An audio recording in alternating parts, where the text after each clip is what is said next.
नमस्ते बच्चों, कैसे हो आप सब। तो आज मैं लाई हूँ अपनी 7वीं कक्षा के लिए पाठ नंबर 3, जिसका नाम है फूल और कांटा।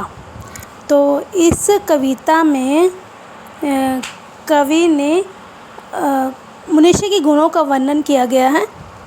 तो पढ़ते हैं कविता पाठ नंबर 3, फूल और कांटा। इस कविता में कवि ने फूल और कांटे की तुलना कर उसके गुणों के आधार पर वर्णन किया है। जैसे है जन्म लेते जगह में एक ही पौधा उन्हें है पालता, एक ही सी चांदनी है डालता। जिस प्रकार कि एक ही पौधे में से इन दोनों का जन्म एक ही स्थान पर होता है, परंतु फिर भी इनके गुणों में कितना अंतर है। जैसे कि रात में चमकने वाली चांदनी भी इन पर एक समान ही रोशनी बिखेरती है।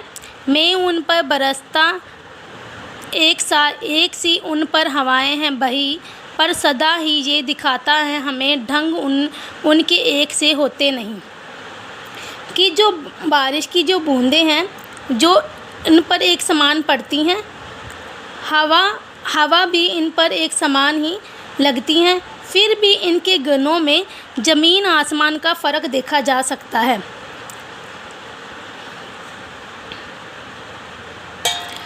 भेद कर कांटा किसी की उंगलियों फाड़ देता है, किसी का वर वसन प्यार डूबी तितलियों के पर भोर को है भेद देता शाम तन।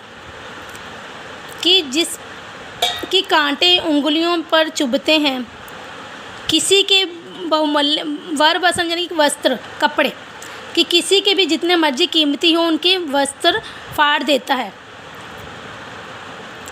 और जो होती हैं जो प्यारी प्यारी तितलियों के पर भी ये काट देता है, और जो भंवरे होते हैं उनको भी नहीं छोड़ता, उनको भी काट देते हैं। फूल लेकर तितलियों को गोद में भोर को अपना अनूठा रस पिला, निज सुगंधों और निराले रंग से है सदा देता कली को भी खिला।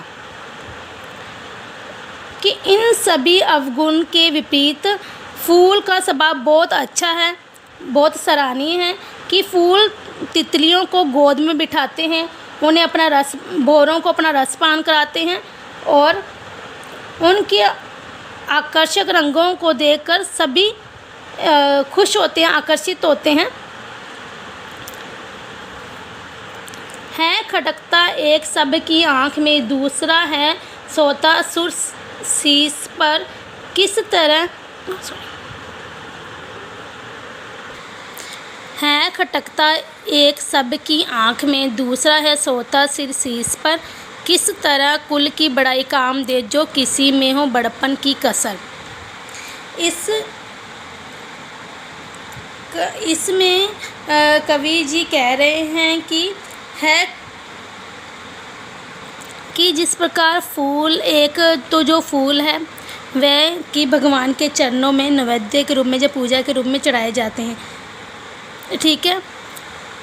यदि ये मान लीजिए कि एक व्यक्ति की खानदान चाहे एक जैसा हो, परंतु यदि उनके गुणों में अंतर है तो इसका मतलब उसके खानदान से कोई फ़र्क नहीं पड़ता।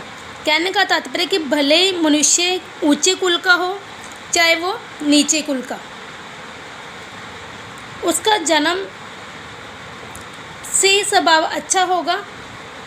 जहाँ बड़प्पन की भावना होगी तो वो मनुष्य अच्छा है, सद्गुण है।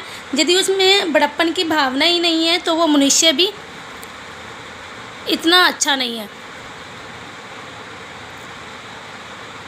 कि मनुष्य के कुल की पहचान उसके व्यवहार से, गुणों से होती है, ना कि उसके जन्म से होती है।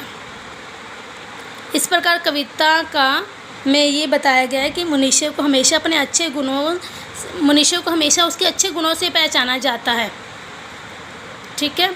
चाहे वो किसी भी एक ही माँ की संतान हो, फिर भी उनके अंतर हो सकता है। इसलिए कुल के अनुसार हमें उसकी सराहना या निंदा नहीं करनी चाहिए। धन्यवाद बच्चों। पेज नंबर 16, 17 18 तो 19 से 20।